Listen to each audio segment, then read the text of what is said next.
Before the silence, there was a boy with a bright smile, a famous face, and a life millions believed they understood. But behind the spotlight, behind the sitcoms and teen magazines, Philip McKeon was quietly carrying a weight no one could see. His story didn't begin with tragedy. It began, like many others, in a small town, with a dream and a camera.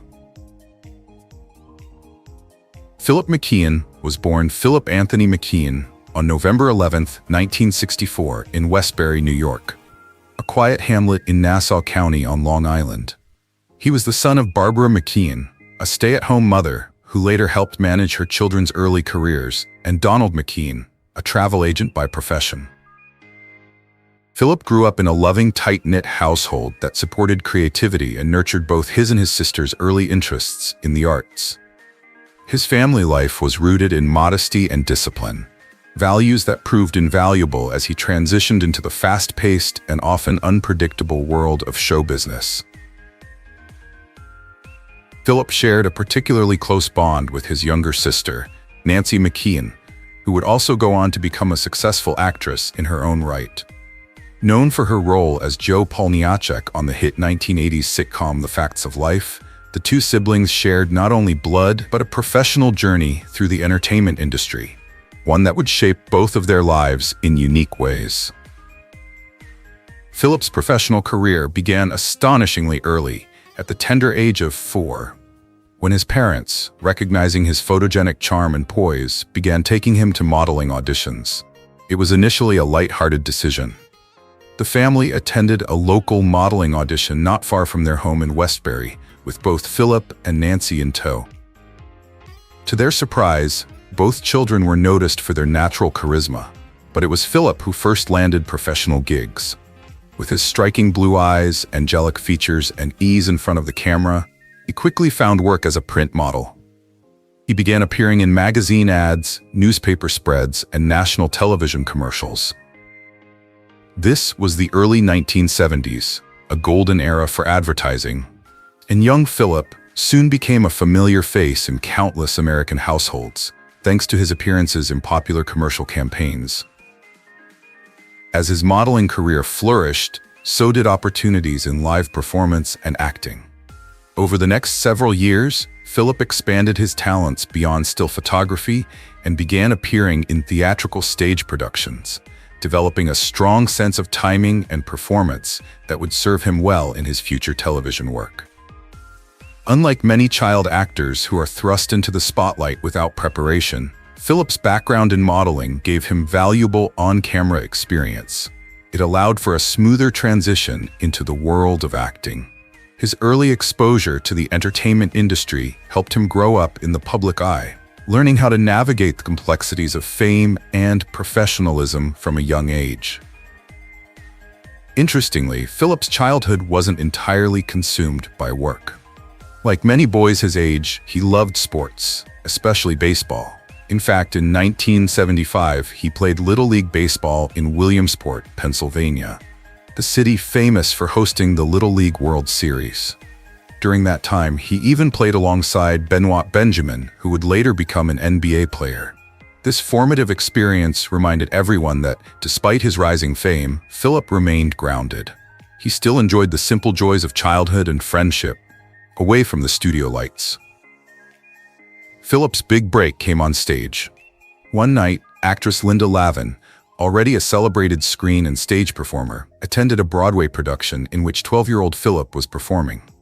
At the time, Lavin was preparing to star in a new CBS sitcom called Alice, based on Martin Scorsese's 1974 film, Alice Doesn't Live Here Anymore. She was immediately struck by Philip's talent, charisma, and ease on stage. So much so that she personally recommended him to the producers of Alice for the role of her on-screen son, Tommy Hyatt. She believed he would bring genuine warmth and spark to the character.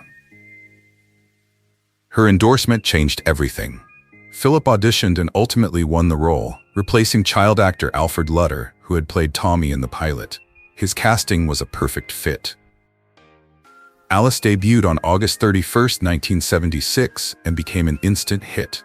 The sitcom ran for 9 seasons until March 19, 1985.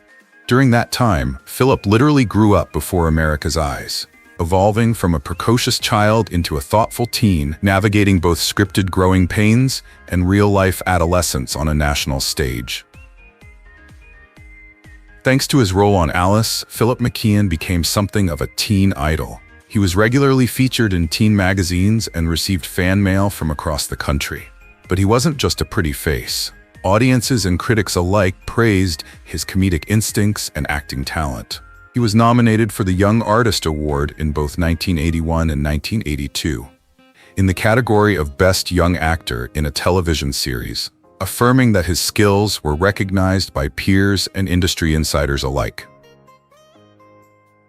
Despite the fame and recognition, Philip later reflected on the challenges of being so closely associated with a single role.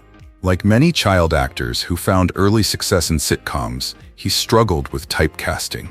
After Alice ended, it became increasingly difficult to secure roles that would allow him to stretch his acting range. Casting directors often saw him only as Tommy Hyatt, a character America had grown up with, which made it harder for him to reinvent himself in the industry. Still, Philip remained grateful for his time on Alice.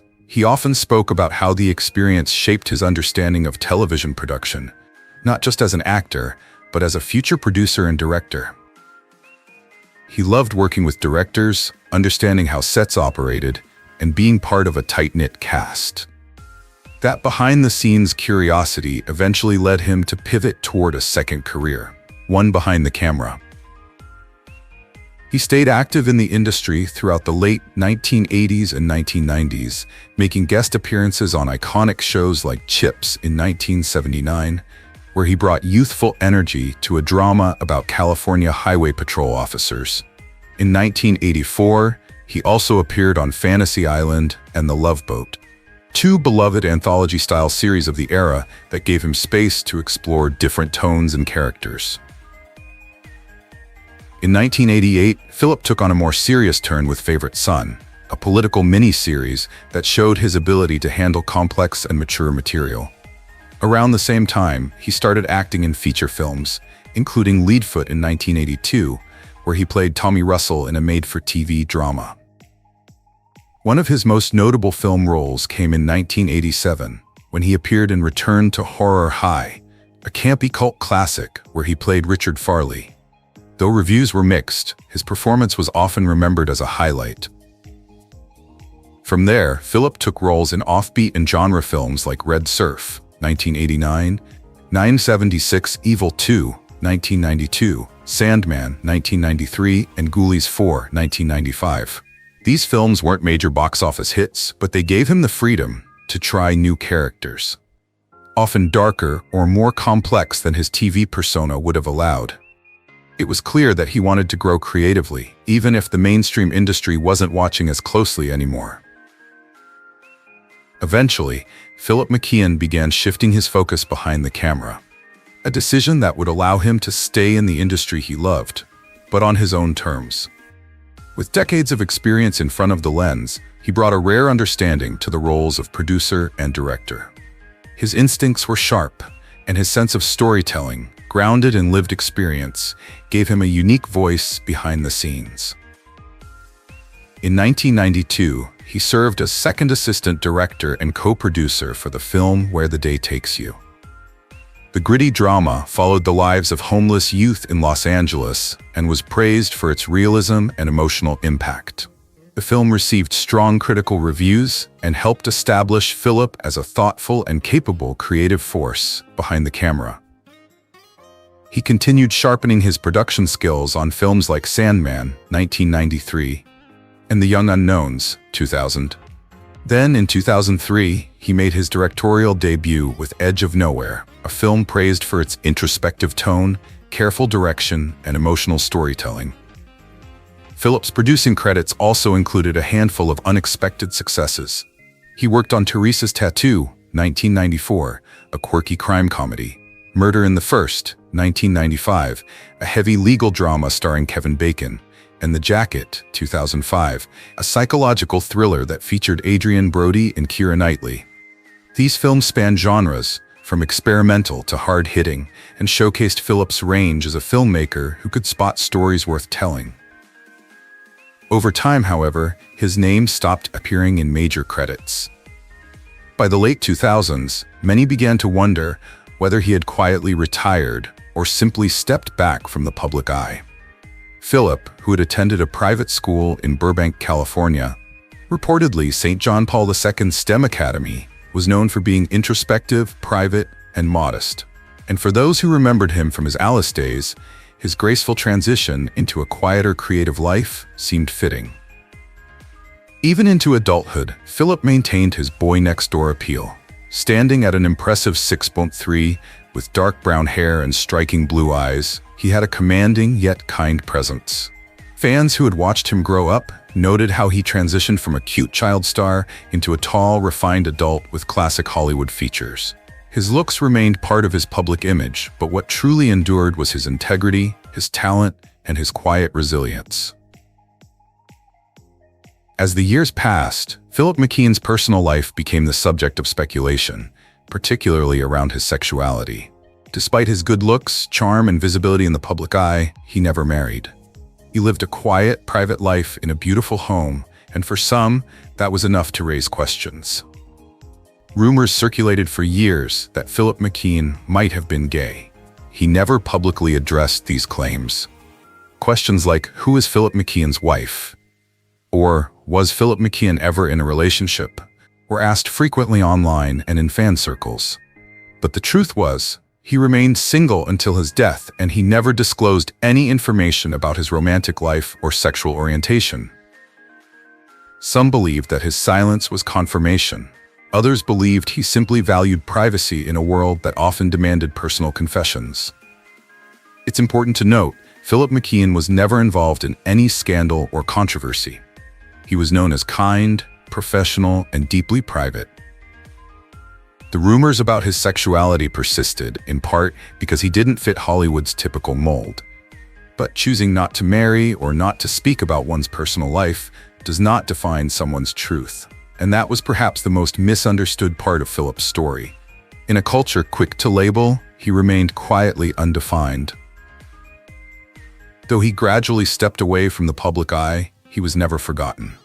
His fans from the Alice era continued to follow him with affection, and his work in production circles remained respected.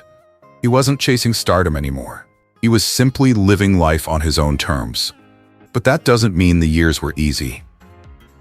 In a stunning revelation that left friends, fans, and the entertainment world in shock, it was discovered that Philip McKeon had left behind a deeply personal and emotional note before his passing. The contents of that letter, described by those close to the family as shocking, heartbreaking, and illuminating, offered an intimate glimpse into a quiet struggle that had lasted decades, a struggle no one truly saw coming. In his final words, Philip opened up about his long battle with anxiety and depression. A battle he said had started in his teenage years, just as the world began watching him grow up on screen. He wrote that the pressure of early fame, the demands to always smile, always perform, and always live up to the image of Tommy Hyatt, slowly wore him down. He confessed to feeling like the industry that once embraced him had no room for him as an adult. There were moments of loneliness, long stretches of silence, the pain of being forgotten, while still remembered for only one thing. But it wasn't just about fame. Philip's letter touched on deeper wounds, the kind that come from comparisons. He expressed enormous love for his sister, Nancy McKeon, calling her his anchor and light. But he also admitted how difficult it had been to live in the shadow of her continued success. Despite their close bond, he struggled with feelings of guilt, unworthiness, and the internal pressure to match what the world saw in her. And even though she never judged him, he admitted that he often judged himself. The letter also tackled the broader stigmas around mental health, especially among men and especially in Hollywood. "I spent so long pretending I was okay," he wrote, "because I didn't want to disappoint anyone, because I thought if I showed how broken I was, people would turn away." Perhaps the most haunting part of the letter was not what it said, but how honestly it said it. There was no blame, no resentment, Just pain, quiet, patient, and deeply human. And there was one more line. A line many now remember as a call to action. We need to stop pretending that smiles on screen mean someone is okay behind the scenes. For those who loved him, and for those who only knew him through a television screen, the note became more than just a goodbye. It became a legacy of honesty, of quiet courage, of a man who grew up under the spotlight, but carried his pain in the shadows. Philip McKeon died in Texas on December 10, 2019, at the age of 55 after a long illness. His family did not disclose the specific cause of death, and in many ways, that decision echoed the way he had lived: private, respectful, and dignified. But even in death, Philip left behind something meaningful, a message that continues to resonate. His story has since sparked conversations about child stardom, mental health in Hollywood, and the emotional toll of fame that rarely gets acknowledged. He wasn't a tabloid headline. He wasn't a controversy. He was a kind soul who made people laugh, and who quietly asked the world to look a little deeper. Through his acting, his directing, and ultimately, through his final words, Philip McKeon reminded us that visibility does not equal invincibility. That being known is not the same as being understood, and that sometimes the strongest thing a person can do is tell the truth about their pain. He was more than a child star. He was a brother, an artist, and a voice for those who suffer in silence. And now his silence is finally being heard. In the years since his passing, Philip McKeon's story has taken on a new kind of relevance, not just as a cautionary tale about the cost of child stardom, but as a deeply personal reminder of the emotional depth behind the smiling faces we see on our screens.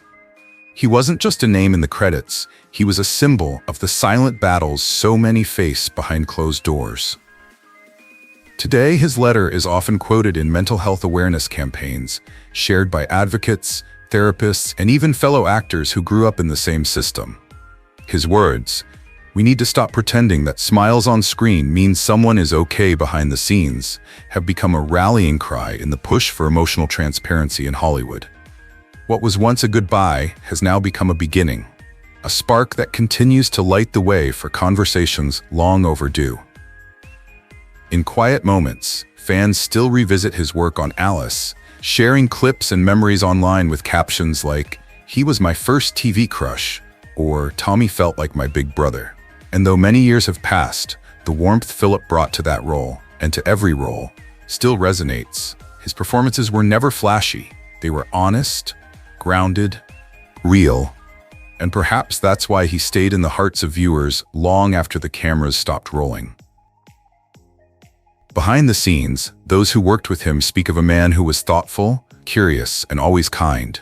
He wasn't chasing the next big gig. He was the kind of person who asked how your day was and genuinely cared about the answer. That rare mix of heart and humility is what made him beloved not just as an actor, but as a human being. Nancy McKeon, his sister and lifelong friend, has remained mostly silent about his death, a silence many believe speaks to the depth of her grief. But those close to her say she's been quietly honoring his legacy in private ways, donating to mental health charities, attending small, anonymous events, making sure that the boy who once stood beside her in casting calls is never forgotten. As Hollywood begins to reckon with its treatment of young stars, from pressures around image to the isolation of early fame, Philip's story stands as a case study in empathy, not in scandal, not in drama, but in humanity. His life, and the note he left behind, offer a blueprint for how we can do better. Better as fans, by not demanding every personal detail from the people we admire. Better as an industry, by creating safer spaces for young performers to grow and evolve. And better as a society, by listening when someone says they're not okay, even if they seem like they have it all. Philip McKeon never shouted for attention. He didn't chase controversy or headlines. But in the end, he did something far more powerful. He told the truth, not for applause, but for connection. And in doing so, he gave others permission to speak their truth too. He reminded us that even in a world addicted to perfection, there is beauty in brokenness. that sometimes the brightest stars are the ones carrying the heaviest burdens, and that healing starts not with answers, but with the courage to ask hard questions. So today, when we look back on his life, let's not just remember the sitcom reruns or magazine covers. Let's remember the full story, the joy and the pain, the laughter and the silence, the young boy who lit up the screen, and the grown man who in the end gave the world something even more powerful, his truth. Because if there's one lesson Philip McKeon leaves us with, it's this: it's okay to be known. It's even braver to be understood. But the real magic? That happens when you're finally heard. He didn't leave behind a blockbuster or a tabloid scandal. He left something far more powerful, a truth spoken softly and finally. Philip McKeon's story isn't just about fame. It's about the weight of silence, the courage to feel, and the legacy of a life that mattered, even when it slipped out of the spotlight. If his journey moved you, take a moment to like, comment, and share this video, because somewhere out there, someone needs to hear that they're not alone. And don't forget to subscribe to LGBTQ+ Vibes for more untold stories that deserve to be heard. Behind every smile, there's a story. Let's keep telling them.